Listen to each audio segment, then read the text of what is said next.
네, 안녕하십니까. 오늘은 다가오는 5월 1일 근로자의 날에 대해서 알아보도록 하겠습니다. 과거에는 1963년도에는 근로자의 날이 5월 1일이 아니라 한국노총 창립일인 3월 10일이었다고 해요. 하지만 세계적으로 5월 1일이 노동절 메이데이로 불렸기 때문에 그 추세에 맞춰서 1994년도에 5월 1일을 노동절로 정했고, 우리나라에서는 근로자의 날이라고 해서 유급휴일로 하고 있습니다. 근로자의 날은 근로자의 날 제정에 관한 법률에 규정되어 있습니다. 한번 읽어보겠습니다. 5월 1일을 근로자의 날로 하고 이 날을 근로기준법에 의한 유급휴일로 한다 라고 되어 있습니다. 이 법률은 요거 한 줄로 되어 있어요. 이 날을 무조건 유급휴일로 쉬라는 취지의 규정입니다. 저희 근로기준법상의 유급휴일은 딱 두 개밖에 없어요. 근로자의 날과 유급주휴일, 이것이 바로 유급휴일 딱 두 개입니다. 그럼 나머지 공휴일은 뭐냐? 관공서의 공휴일에 관한 규정에 들어있는 것이 바로 공휴일이죠. 좀 쉽게 말씀드리면 공휴일은 공무원들이 쉬는 날이 바로 공휴일이 되겠습니다.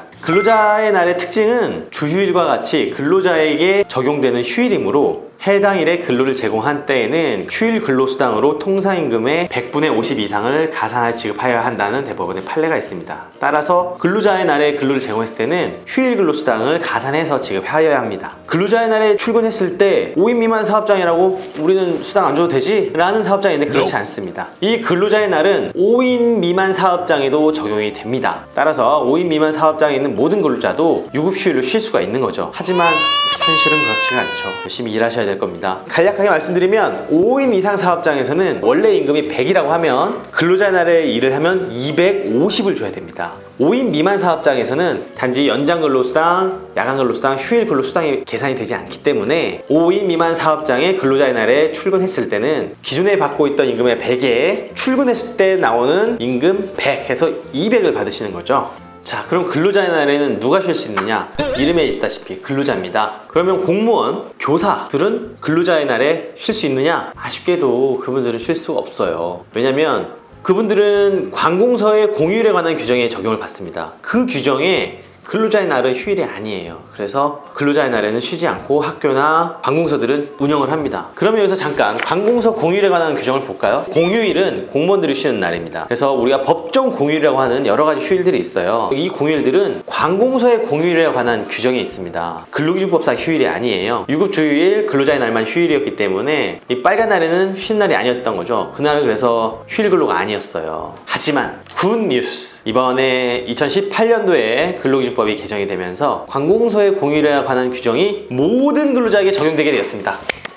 기업의 규모를 고려해서 그 시기를 조율해놨는데요. 보시면은 300인 이상은 2020년 1월 1일부터 30에서 300인 기업까지는 2021년 1월 1일부터 그 다음에 5인부터 30인까지는 2022년 1월 1일부터 적용되게 되었습니다. 5인 미만 사업장은 제외가 되는데요. 이 점은 조금 아쉬운 부분이네요. 그래서 휴일을 보면은 총 15개가 있는데 연차 휴가 외에 총 15개의 휴일이 더 생긴 거라고 보시면 됩니다. 근로자분들한테 엄청난 혜택이겠죠? 그 15개의 휴일을 보니까 3.1절, 광복절, 개천절, 한글날, 1월 1일, 설 연휴, 추석 연휴, 석가탄신, 현충일, 크리스마스 등이 있습니다. 옛날엔 제헌절도 휴일이었는데 지금은 제헌절이 휴일이 아니고요. 식목일도 휴일이 아니죠. 그렇죠. 국군의 날도 휴일이었었던 때가 있었는데 제가 어렸을 때 얘기고요.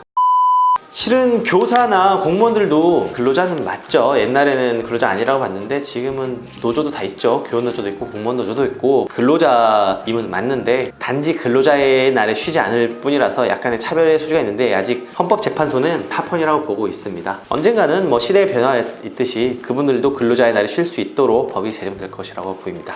또 하나는 근로자의 날에는 보상휴가제를 실시할 수 있습니다. 근로기준법 제57조 보상휴가제에 따르면 연장근로, 야간근로, 휴일근로에 대하여 임금을 지급하는 것에 가름하여 휴가를 줄 수 있다라고 규정되어 있는데 이것이 바로 보상휴가제입니다. 다만 근로자의 날은 법률로서 5월 1일을 쉬라고 정해져 있어요. 따라서 이 휴일을 다른 휴일로 대체하는 휴일 대체는 불가능하다는 게 고용노동부의 입장입니다.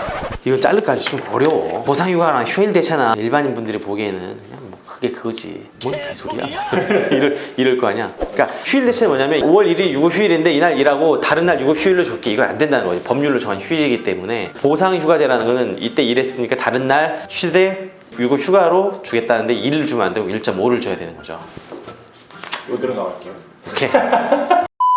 근로자의 날 다음에 또 여러 가지 휴일이 기다리고 있습니다. 자, 뭐가 있죠? 어린이날이 있고 석가탄신일이 있습니다. 이번에 보니까 어린이날이 일요일이고 석가탄신일도 일요일이에요. 그래서 5월 6일이 임시 공휴일로 정해져 있습니다. 맞죠? 대체 휴일로 정해져 있습니다. 그래서 달력상 빨간 날로 되어 있는데요. 왜 그러면 석가탄신일은 대체 공휴일을 안 주고 어린이날만 공휴일을 줄까요? 그것은 바로 법률 규정, 관공서 공휴일에 관한 규정에 정해져 있기 때문입니다. 그 규정에는 설날, 추석, 어린이날에만 대체 공휴일로 지정할 수 있도록 되어 있어요. 이 임시 공휴일도 2022년이 되면 전면적으로 다 같이 쉴 수 있다는 거, 요 점 기억해 놓으시면 될 것 같습니다. 이상으로 근로자의 날 많이 놀러 가세요.